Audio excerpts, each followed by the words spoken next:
Hello, everyone. We do have a lot to cover tonight. I'm Chris Thomas. I'm Laura Painter. Great to have you here. Thanks so much for joining us. We want to start tonight with continuing coverage in Minnesota. The Department of Homeland Security says a protester was shot and killed by an ICE agent in Minneapolis today.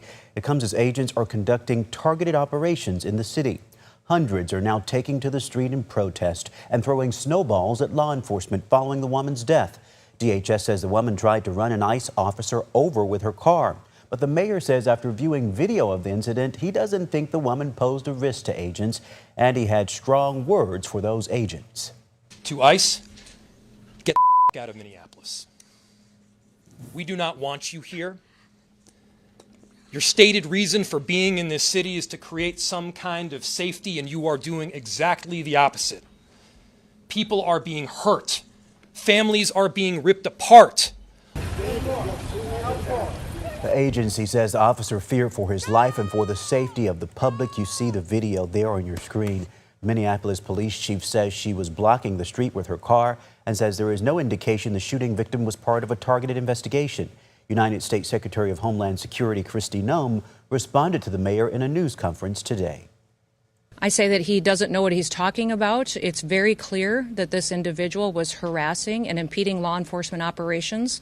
Our officer followed his training, did exactly what he's been taught to do in that situation, and took actions to defend himself and defend his fellow law enforcement officers.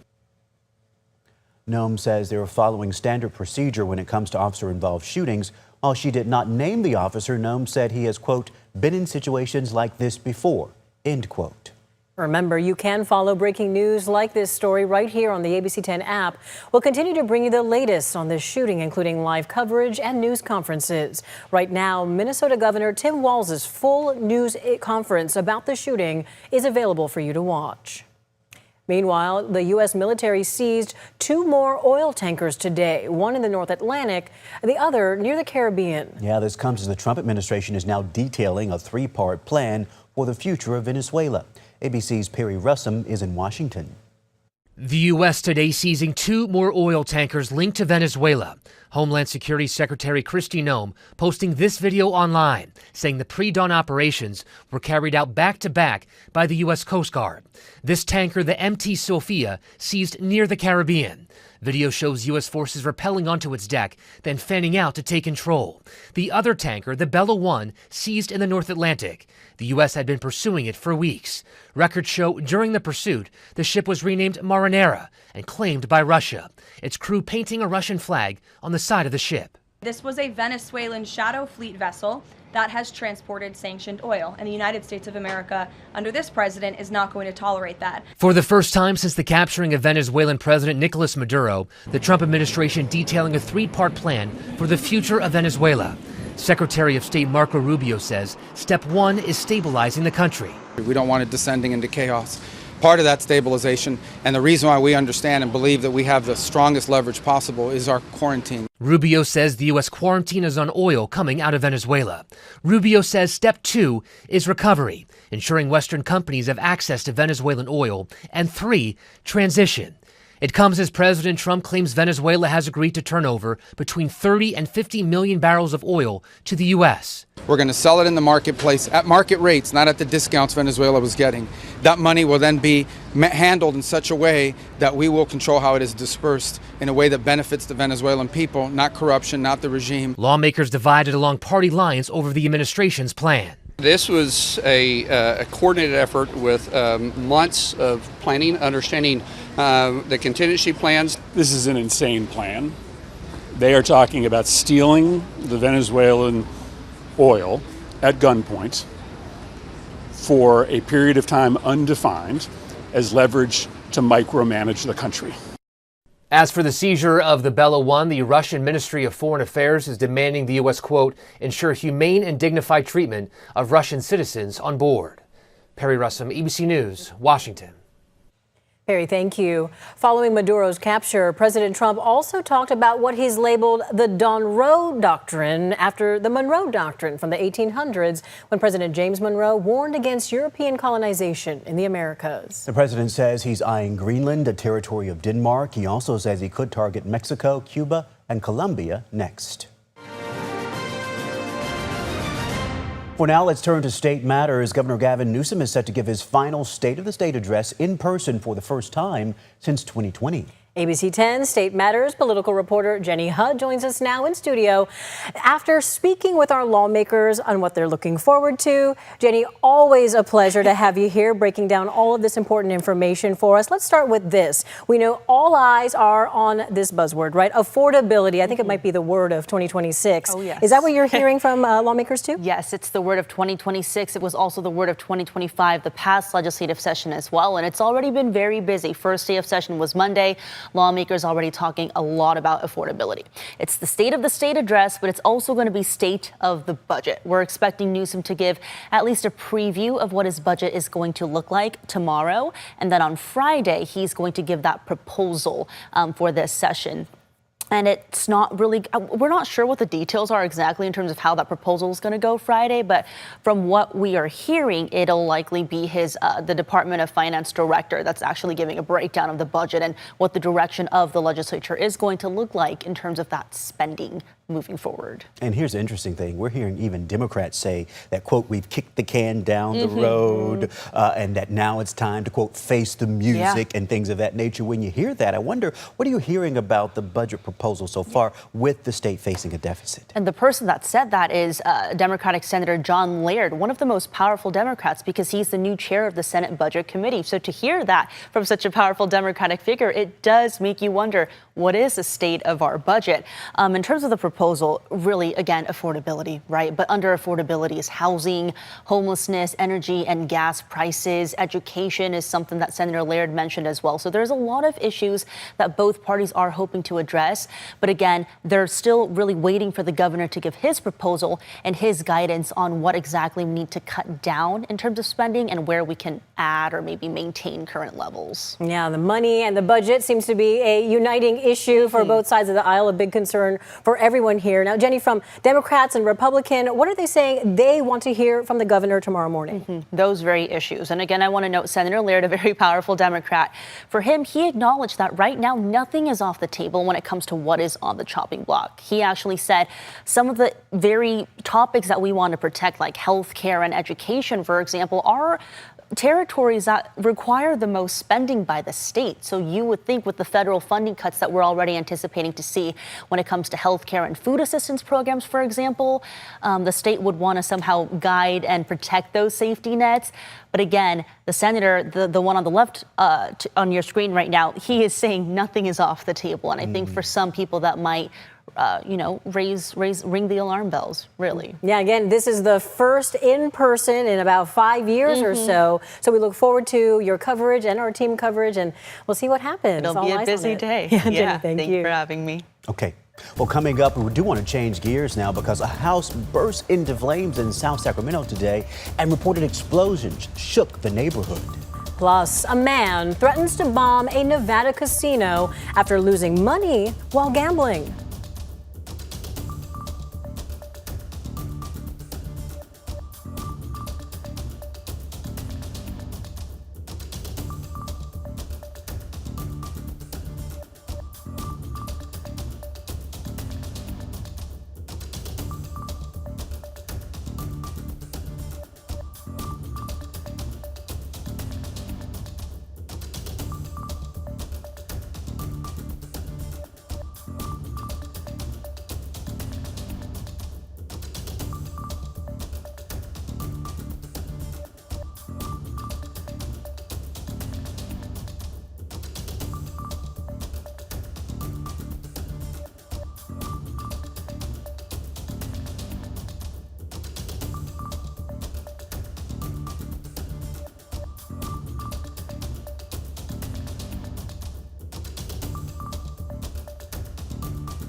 Today, an explosion from a house fire shook a South Sacramento neighborhood. Yeah, it happened near 37th Street. Take a look. Crews say they struggled to access the fire because of hoarding conditions. And listen to this. While crews were working to put out the fire, a massive explosion blew off part of the roof, shaking the entire neighborhood.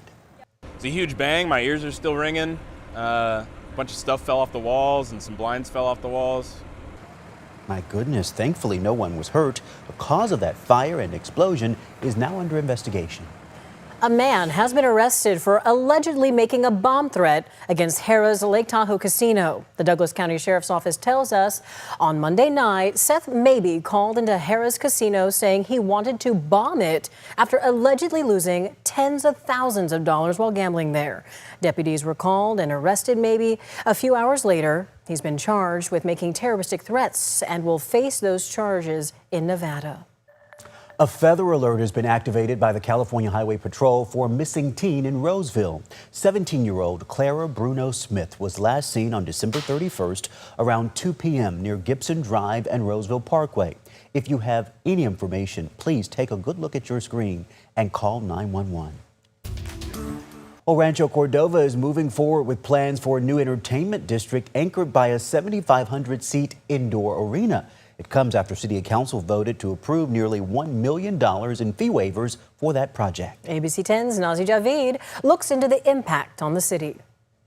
It will really bring a sense of excitement. Rancho Cordova city leaders say the proposed indoor arena is designed to bring big economic activity to the region. There's something that the community has long asked for, is entertainment and nightlife and activities to do. The 7,500-seat arena is planned as the first phase of a larger entertainment district, 28 acres. So the name of the district right now is Downtown Dova, but we are going out for the arena and for the district and other things for naming rights and partners for that. Ultimately, this is a whole district that includes both hotels and residential and retail components to the overall master plan. The city approved a $940,000 waiver of processing fees, which officials say helps move the private project forward without putting taxpayers on the hook for operations. When you're talking about a $175, $200 million project, that is relatively minor in the overall scheme of the project. Developers say the arena is only the beginning. It's a $200 million first phase of the arena with the arena and plaza. And then after that, the whole project is about a $1.2 billion build out. One key question raised by some residents is who pays if the project falls short. It's a 100% privately funded project. Us and our partners and the investors that we're bringing in are funding all the project. And so we're taking all the risk with the city. Developers say some questions about traffic and neighborhood impacts have come up. Our civil engineers have been working through the traffic analysis report, and so they'll be prepared to address all of those questions. The arena would also serve as a home for new professional indoor soccer teams with other events planned as well. They really fell in love with the game. They felt that indoor soccer and the MASL would be a great fit as their first tenant in the building. That was our Nazi Javid reporting. We're told the ownership group is local, and officials say there will be no risk to the city's general fund. Meanwhile, city leaders say any future phases of the entertainment district would require separate approvals and that the fee waiver applies only to this initial arena phase. Next at 5:30, this week marks 1 year since the devastating and deadly wildfires in LA. How the community is rebuilding. I'm tracking another system moving into Northern California tonight. It's not really going to impact the valley, but we are going to see up to half a foot of snow in the high country by tomorrow morning. A full look at the forecast after the break.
Today marks 1 year since the devastating fires in LA County, and many residents are still displaced from their homes. Palisades and Eaton fires burned more than 37,000 acres and killed 31 people.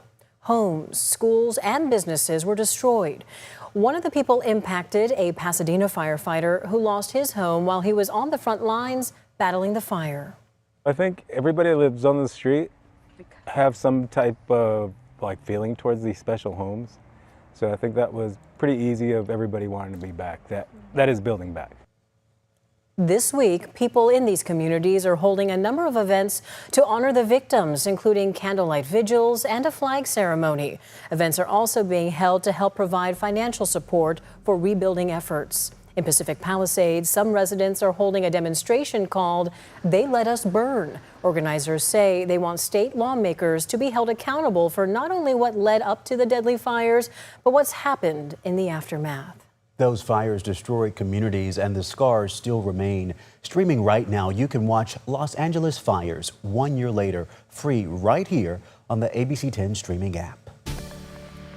Let's talk weather now. And though many of us saw the sun shining bright today, take a look at your screen here. The effects of the massive holiday storms can still be seen, as you see in this video from Sacramento, the I Street Bridge, and those rising water levels, and Discovery Park now flooded. And it's a reminder to always be safe around our waterways. We definitely made up for lost time with all of those storms. It's always jarring to see Discovery Park that way. It's made to flood, you know, in this time of year especially. Yeah. But I have to tell you, on the drive into work, I noticed that water, and it seems to be creeping higher and higher every day. Thankfully, we're starting to get a bit of relief. I do want to get us over to Brendan to see how things will shape up indeed, Brendan. But my goodness, the water levels seem pretty high. Yeah, the water levels are high, and what a difference a year makes. This time last year, we, not necessarily so much in Northern California, but certainly in Southern California, we were talking about how historically dry everything was, and that led to the explosive growth of the Southern California wildfires this year. It's one of the wettest periods on record to date down there, and we've had our fair share of rain up here as well. Things are improving, though. Things are definitely still high, for sure, and as you know, Chris and Laura just said, Discovery Park is designed to flood, but looking at the Sacramento River here, the Colusa Weir, Tisdale Weir, and the Fremont Weir are all still flowing. These are passive weirs, which means the water overtops them when it reaches a certain height. There's no mechanics involved. It just has to do with the water height. But everything else is improving. In fact, down here near McConnell, Michigan Bar, and out through Rio Vista, the river's actually back down below monitor stage to normal stage. So that is good news. Things are improving. As we look at radar and satellite, though, one more little system coming through, and then we're going to be dry for the foreseeable future. Already seeing some heavier rain and some snow up along the north coast and the coastal range. Snow showers developing across the central Sierra. Nothing in the valley, and it's probably not going to change. I don't expect to see much in the valley through the overnight or early tomorrow morning. Chain controls are active right now across Interstate 80. 20 also has not chain controls, but a chain check.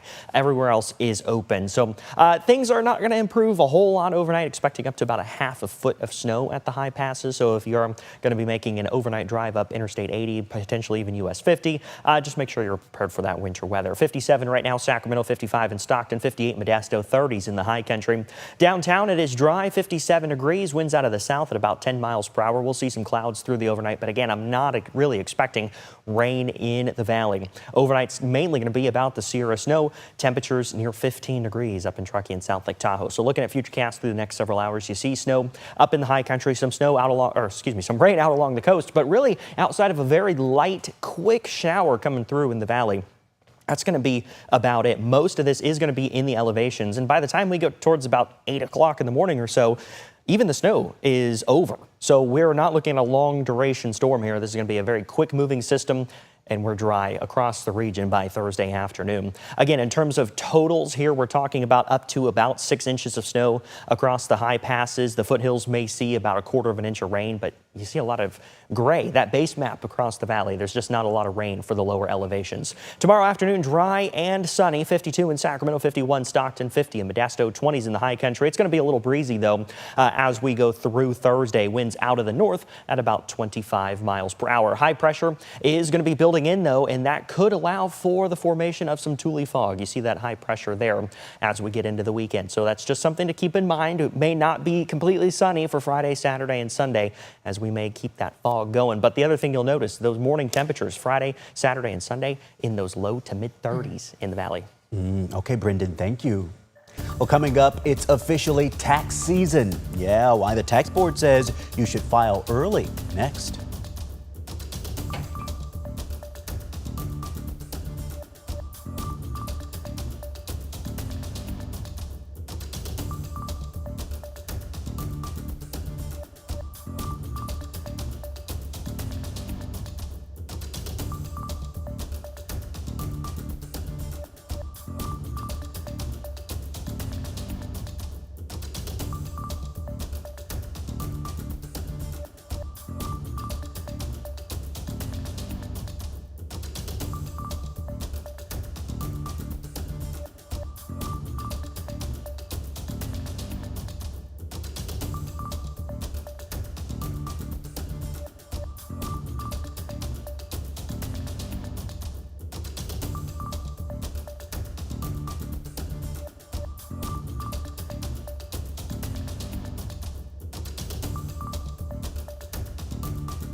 Coming up new tonight at 6, tracking some of the lowest gas prices in years.